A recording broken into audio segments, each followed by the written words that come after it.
Assalamualaikum warahmatullahi wabarakatuh. Perkenalkan, kami dari kelompok 24 akan mempresentasikan mengenai penyalahgunaan agama dalam pemilu. Perkenalkan, nama saya Sita Kusuma Dewi dengan NIM terakhir 155. Perkenalkan, nama saya Anggina Vita Kusumardani dengan NIM 3 digit terakhir 199. Dan saya Nila Firdausi Nuzula dengan NIM 215.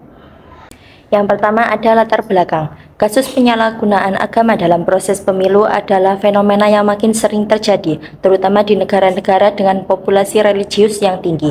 Latar belakang dari kasus ini biasanya melibatkan politisi atau partai politik yang menggunakan simbol, retoria, dan ajaran agama untuk menarik dukungan dari pemilih.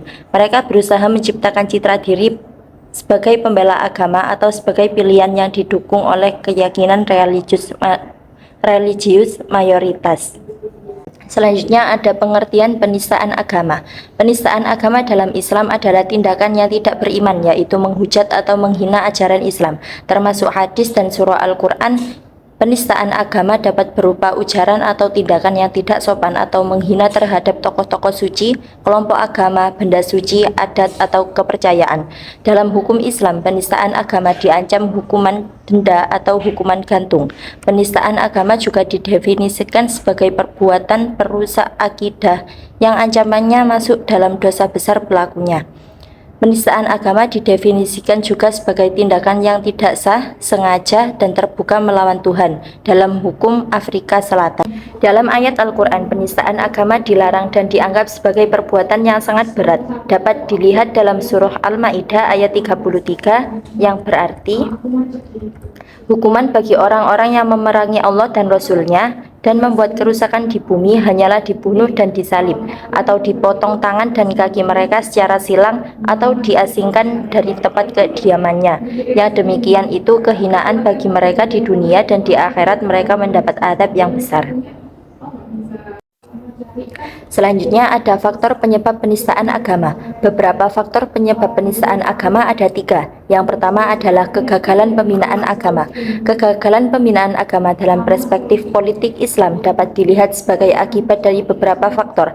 Pertama, kurang perhatian tokoh agama terhadap umatnya ketika orang-orang yang dianggap sebagai panutan umat hanya sibuk mengurusi kepentingan dirinya sendiri, golongan, atau mencampurkan diri dalam ranah politik. Maka wajar bila sebagian dari umat yang tidak mengamalkan ajaran agama dengan benar.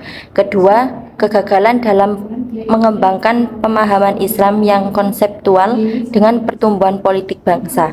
Pemahaman Islam yang tidak konseptual dapat mengakibatkan umat Islam tidak dapat memahami nilai keislaman yang sesuai dengan kondisi sosial dan politik yang berubah. Ketiga, kurangnya pendidikan umat Islam yang dapat memerdekakan mereka dari keterbelakangan material maupun spiritual. Tingkat pendidikan umat Islam yang masih rata-rata rendah dapat menghambat kemampuan mereka untuk memahami nilai keislaman dan mengadaptasinya dengan kondisi sekitar. Dalam hadis, kegagalan pelatihan agama dapat dilihat dari beberapa ayat. Misalnya dalam hadis yang berbunyi, mengapa Allah menciptakan manusia? Agar Allah Subhanahu wa Ta'ala dapat menguji mereka. Dalam Al-Quran surah Al-Mulk menunjukkan bahwa Allah Subhanahu wa Ta'ala menciptakan manusia untuk menguji mereka, termasuk dalam hal keagamaan. Kegagalan dalam mengembangkan pemahaman Islam yang konseptual dan mengamalkan nilai keislaman yang benar dapat mengakibatkan umat Islam tidak dapat memenuhi tugas Allah Subhanahu wa Ta'ala dan mengalami kemunduran dalam kehidupan politik dan sosial. Yang kedua ada lemahnya penegakan hukum. Lemahnya penegakan hukum dalam perspektif politik Islam dapat dilihat sebagai akibat dari beberapa faktor. Pertama, kurangnya kesadaran hukum masyarakat akan pentingnya mematuhi aturan hukum yang telah ditetapkan. Kedua, para aparat penegak hukum yang ada belum menginternalisasikan nilai-nilai dari profesinya sebagai penegak hukum, sehingga masih sangat mudah diintervensi dalam penegakan hukum. Penegakan hukum yang efektif memerlukan adanya political will and goodwill dari para pemimpin bangsa. Hal ini dapat dilihat dalam Al-Quran surah An-Nisa ayat 59 yang artinya, wahai orang-orang yang beriman, taatilah Allah dan taatilah Rasul atau Muhammad dan ulil amri atau pemegang kekuasaan di antara kamu. Kemudian jika kamu berbeda pendapat tentang sesuatu, maka kembalilah kepada Allah atau Al-Quran dan Rasul atau sunnahnya. Jika kamu beriman kepada Allah dari hari kemudian. Ayat ini menekankan pentingnya taat kepada penguasa yang berlaku adil, yang termasuk penegakan hukum yang adil. Dan yang terakhir, ada munculnya pembela penista agama. Pembela penista agama dalam perspektif politik Islam dapat dilihat sebagai akibat dari beberapa faktor. Pertama, kurangnya kesadaran hukum masyarakat akan pentingnya mematuhi aturan hukum yang telah ditetapkan. Kedua, para aparat penegak hukum yang ada belum menginternalisasikan nilai-nilai dan profesinya sebagai penegak hukum, sehingga masih sangat mudah diintervensi dalam penegakan hukum. Yang ketiga, ada dampak penistaan agama. Beberapa dampak dari penistaan agama yaitu: 1. Ketidakstabilan sosial. Penistaan agama dapat menyebabkan ketegangan dan konflik di masyarakat dalam konteks komunitas yang mayoritas beragama Islam. Tindakan penistaan dapat memicu reaksi keras dari umat muslim yang merasa agamanya dihina. Hal ini berujung pada kerusuhan sosial dan mengganggu ketertiban umum. Yang kedua, ada polarisasi masyarakat. Proses yang mengarah masyarakat ke arah perpecahan dan konflik yang lebih dalam, terutama dalam konteks politik. Polarisasi politik Islam di Indonesia dapat disebabkan oleh perbedaan ideologi, sosial ekonomi, media sosial, dan retorika politik yang keras. Ketiga, ada pelemahan otoritas pemerintah. Jika pemerintah dianggap tidak tegas dalam menangani kasus penistaan agama, hal ini bisa mengurangi kepercayaan publik terhadap pemerintah. Umat Muslim mungkin melihat pemerintah sebagai tidak mampu melindungi agama dan nilai-nilai yang mereka junjung tinggi. Dalil-dalil Islam yang pertama ada 1. Al-Quran. Allah SWT berfirman dalam surah Al-Hujurat ayat 11-12. Hai orang-orang yang beriman, janganlah sekumpulan orang laki-laki merendahkan kumpulan yang lain. Boleh jadi mereka atau yang direndahkan lebih baik dari mereka yang merendahkan. Ayat ini menekankan pentingnya saling menghormati dan menghindari tindakan merendahkan atau menghina satu sama lain.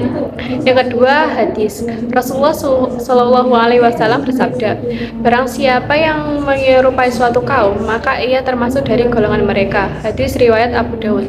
Hadis ini sering dipahami sebagai larangan untuk meniru atau menghina keyakinan orang lain, termasuk menghina agama. Yang ketiga, fatwa ulama. Banyak ulama dan otoritas keagamaan dalam Islam mengeluarkan fatwa yang melarang keras penistaan agama. Selanjutnya ada kasus penistaan agama. Kasus penistaan agama yang dialami oleh Basuki Cahayapurnama, lebih dikenal sebagai Ahok, pada tahun 2016, menimbulkan kontroversi yang luas dan reaksi keras dari beberapa kelompok Islam di Indonesia. Ahok yang saat itu menjabat sebagai Gubernur DKI Jakarta dianggap menghina kitab suci Islam, Al-Quran, dalam beberapa pidato kampanye. Bermula dari pidato di Kepulauan Seribu di mana ia mengutip surah Al-Maidah ayat 51.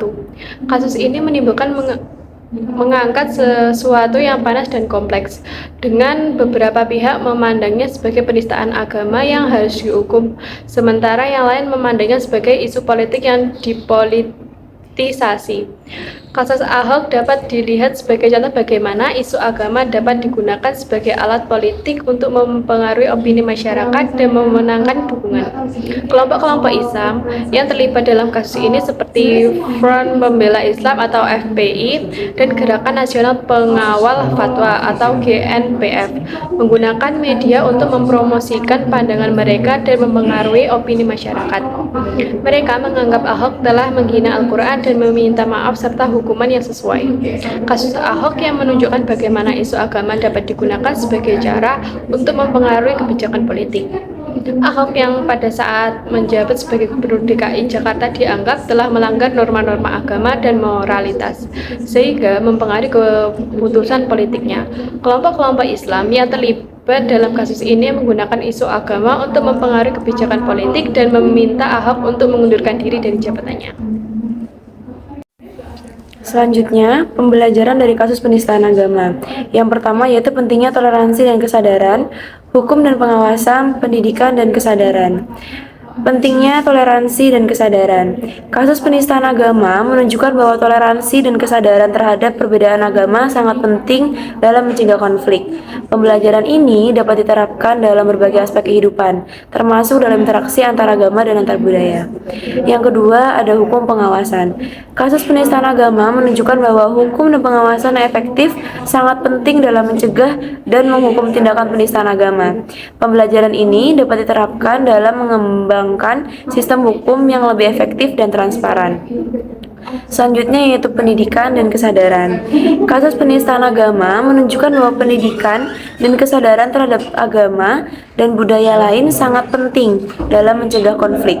Pembelajaran ini dapat diterapkan dalam mengembangkan program pendidikan yang lebih inklusif dan mengenalkan budaya lain. Baik, itu tadi pemaparan dari kelompok kami. Kesimpulannya adalah penistaan agama dalam Islam adalah tindakan menghina atau menghujat ajaran Islam, termasuk hadis dan surah Al-Quran yang bisa berupa ujaran atau tindakan tidak sopan terhadap tokoh-tokoh suci, kelompok agama, benda suci, adat, atau kepercayaan. Dalam hukum Islam, penistaan agama dapat dihukum dengan denda atau hukuman mati. Perbuatan ini juga didefinisikan sebagai tindak perusak akidah yang dianggap sebagai dosa besar dan tindakan melawan Tuhan menurut hukum Afrika Selatan. Penistaan agama dalam Al-Quran sangat dilarang dan dianggap sebagai tindakan yang berat, yang dapat mengganggu stabilitas sosial dan keamanan serta memicu diskriminasi dan kekerasan. Faktor dari penistaan agama tersebut yang pertama adalah kegagalan pembinaan agama, lemahnya penegakan hukum, dan munculnya pembelaan penistaan agama. Penistaan agama dapat mengakibatkan ketidakstabilan sosial, polarisasi masyarakat, dan pelemahan otoritas pemerintah.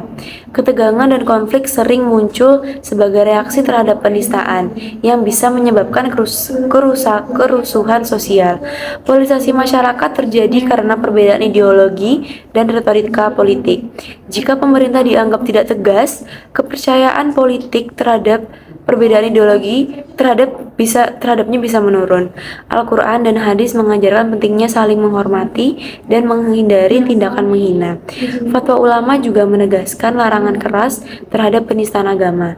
Kasus Basuki Cahayapurnama atau bisa dikenal dengan Ahok pada 2016 adalah contoh nyata bagaimana isu agama dapat digunakan sebagai alat politik. Ahok dituduh menghina Al-Quran dalam pidatonya, yang memicu reaksi keras dari beberapa kelompok Islam di Indonesia. Kasus ini menunjukkan bagaimana agama dapat mempengaruhi opini masyarakat dan kebijakan politik. Dari kasus penistaan agama, pembelajaran yang dapat diambil adalah pentingnya toleransi dan kesadaran terhadap perbedaan agama, kebutuhan akan hukum pengawasan yang efektif, serta pendidikan dan kesadaran yang inklusif untuk mencegah konflik antar agama dan budaya. Sekian presentasi dari kami. Wassalamualaikum warahmatullahi wabarakatuh.